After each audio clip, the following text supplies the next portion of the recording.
Does your mind get muddled? Can you not remember your words, your speech, your pitch, your presentation on stage, live in front of other people? No. Oh, it's frustrating. It's terrible. It hurts. You feel that feeling, that anxiety in your belly, in your chest, in your throat. You stumble, you go blank, and that's it. It's game over. You are struggling to hold on. It's difficult. I know, because I've been there. I've been there, and I don't ever want to go there again. And I'm going to share with you today exactly what you can do to better understand it and overcome it so it doesn't continue to happen to you. Now, I've got a private client at the moment whose name I will not mention out of respect, because I know they're going to watch this video also. And so I kind of wanted to put this together because it's work that we're working on and stuff that we've been talking about, and I wanted to sort of articulate it in a way that could be useful for others to understand. And what I'm going to do is essentially work backwards from the horrible feeling back to how you might have prepared yourself, and then from that point, right at the beginning of the preparation process, work back up in a better way that you can get to the outcome that you want, which is to speak with the clarity, confidence, and ease. Right? Isn't that right? That's the slogan, so I guess that's what I'm here to teach. So let's just say there's two outcomes. One is optimal and one is suboptimal. Right? Optimally, you want everything you say to be fresh in your mind. Ding, as you're talking, and you don't even think about it. It just rolls off the tongue and you can focus on everyone. You're happy to be sharing those messages. That's a great way to do it, right? Wouldn't that be ideal? And then there's the other outcome, which is you lose your train of thought and everything goes to shit. You fall apart. Your mind goes blank. Your mouth goes dry. You want to die. I understand. Let's start with the second one here. What's happening to you in that moment? What's the feeling? Because when you're blank, you're already in it, right? It's already too late. You're frozen, stuck, apologetic, fearful, nervous, anxious. Your mouth becomes dry. You feel judged, a bit guilty, helpless, hopeless, hapless. Not good, is it? Now, you probably can't remember what happened just before that moment, but what just happened before that moment was the trigger. That's what set you off. And that trigger that set you off was a feeling, a spark, something triggered you and it felt like danger. Whether you recognized it as danger or not, it doesn't really matter. But your body thought it was under danger. That's why your concentration went, because it was focused on something else. So what happens is you get a rush of anxiety or cortisol, in your belly, and your blood thinks it's under attack. So it gets ready to run. So, energy drops out of your brain, physically goes to other parts of your body because it thinks you're going to have a fight now, or you're going to have to run from a tiger. Right? Which is crazy because you're not in front of tigers and you're not just about to fight someone, hopefully. So this idea that I've lost my train of thought might have been triggered by that feeling, and that feeling would have been triggered by an emotion that you're already attached to, and a narrative, an inner narrative that said something to you. Right? You have a little inner voice that tells you something that triggers that feeling of fight or flight that then cuts off your brain. So we're working backwards now, okay? It will make much more, it will be clearer by the time we get to the end, okay? So stay with me. You had a physical feeling in your chest, stomach or throat. Your mind went blank. Just before that, you'd had the fight or flight response. And just before that, you told yourself something. You told yourself something negative. Something that you've likely told yourself in a pattern for a long time without realizing it. It's your unconscious doing that work. Something like, I can't do it. You're not good enough. They don't want you here. They want you to be quiet. Stop speaking now. You're making no sense. No one's listening. You're ugly. You're disgusting. You shouldn't be speaking. Get off. Stay quiet. We don't want you here. Whatever that message is, right? At some point in your life, you will likely have been told that or felt that you weren't good enough or shouldn't be talking. Now, I'd argue that there's a strong likelihood that happened in your childhood years between the ages of 2 and 8. I might be wrong, but there are some strong suggestions to say that most of our patterns and trauma responses come from those years in our life. Of course, things can happen all the way through our lives that set us off. And usually if something really bad happens to you, any point in your life, it kind of gets memorized as well. But a lot of these kind of feelings of self-consciousness, which is what this is because you're conscious of yourself, come from those early years. And they're not helpful. And so we can't really, we've spent so long in those patterns that we can't really recognize, them coming on, but sometimes we can. And that's what I hope for you to start recognizing, is those triggers when they're coming on. Because once you recognize that, you can start to take control and start riding the wave of anxiety, understanding what it is, so it doesn't take over and it doesn't shock you and you don't lose your memory. Your logical conscious mind in a professional speaking environment can't make sense of it. Right? He goes, I am scared of public speaking because every time I do this, my mind goes blank. I feel like shit, and I just, my heart rate goes, my belly feels sick, my throat gets tight, and my chest feels like someone's standing on it. And when you try to rationalize these thoughts, when you try to understand them analytically, you can't, because they make no sense. They're misplaced. So what we need to do is put the correct thoughts in place of those feelings. And I don't mean when you're speaking publicly, you start running or start fighting people, because clearly you're going to get arrested or, sacked or whatever. Your conscious mind, your brain, and your subconscious mind, or your body, if you like, your body and brain aren't aligned.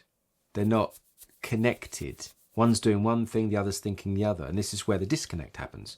So we need to sort of get them in aligned, even if, you'll still feel these feelings, but you'll understand them better and you'll feel more comfortable with them and you'll be able to ride through. Now, this is all down to your preparation, because preparation for public speaking or social environments is less about the information you're sharing and more about securing yourself to feel comfortable in your own skin. If you feel comfortable, relaxed, well rested, hydrated, nourished, liked, that you have expressed yourself to others and you're not holding on to problems or issues, that's preparation. That's preparation for public speaking. Forget learning the information. However, learning information becomes much easier when you focus on the other people. And how do you do that? Rather than thinking about the information and keeping your intentions to yourself, you focus on how you're going to make the audience feel. When you focus outwards on how the other people feel, you can't be thinking about how you're feeling. You just can't. It's impossible. You can't do those two things at once, because it's the same part of the brain that's being used. So trying to affect others through focus and action, as opposed to retaining information and seeing how correct and perfect you are at that, you'll never meet the mark, because through that method you will trip up and you'll get anxious and you'll fall into this state of fight or flight and you'll lose your memory. You need to give up control already, and you're in control of that. You're in control of the preparation. You're in control of how you want the audience to feel. You're in control of how much sleep you get the night before, if you're hydrated, if you're well rested, if you've been in nature, if you've got shit off your chest. Now, this is fairly broad and general, but at the heart of it is the key to everyone's confidence and comfortability speaking in front of others. Because if you focus on your feelings will always distract you. Change your physical state, and you will change your emotional state and psychological state, and you can control that, right? So breath work, very important. Taking saunas, cold plunges. Do that work on your nervous system and your body, and your emotional state will become more regulated. And when you take charge of that and focus your attention outwards to your audience, those feelings don't go away straight away. They will eventually, if you continue to prepare yourself like this. But when they come, you can recognize them and you can say, yes, there it is. Why can you say that? Because now, you're recognizing them. You're recognizing them because I've made you aware of it and you have a new perspective towards it. You're preparing in a different way, as I've suggested. And with that preparation and that knowledge that it's coming, when you recognize it coming, it doesn't trigger you the same way. There's no disconnect because now your brain knows what that feeling in your body is. It doesn't get you by accident.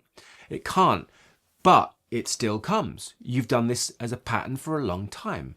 So when it comes, you maintain focus and you say to yourself, yes, it's here, but yes, I've done the preparation. Yes, I'm ready. Yes, I knew it was coming.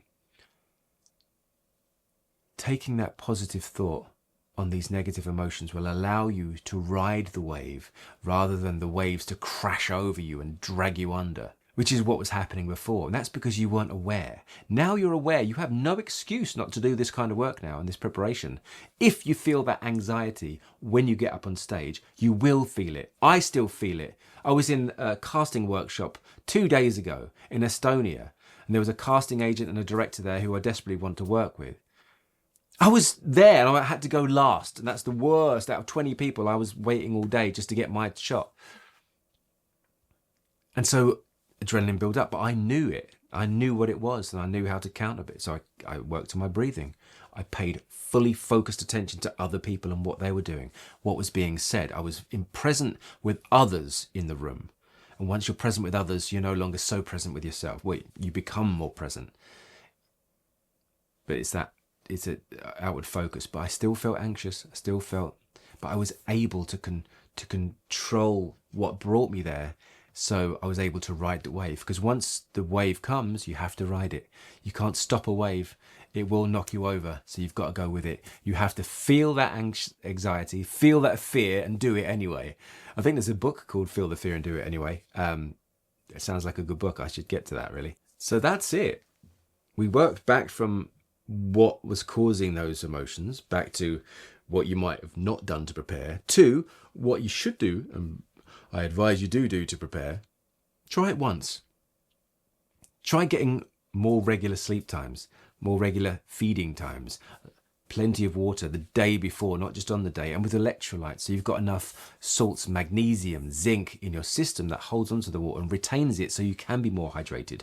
Because you don't want your physical body to get in the way of your speaking and your performance. You want your brain to be clear, your body to be light and free and limber and warm and ready. Then you're prepared, not just by retaining information. That's what's putting you off. If you know your subject well enough, you can write yourself out a set list, just the key points, and you can check that from time to time and go back to it. If you get lost, you'll always be able to find your way back to a set list, and it's non-evasive. You can keep it at the side. So don't worry too much. Know that that feeling will come, and you can ride that feeling. And if you celebrate it for coming and your acknowledgement of it being there, you're winning. And it's going to get easier and easier and easier, and you'll feel much more comfortable giving over your focus to others and sharing your message, communicating yourself with love and positivity, as opposed to self-aware, self-conscious and frightened.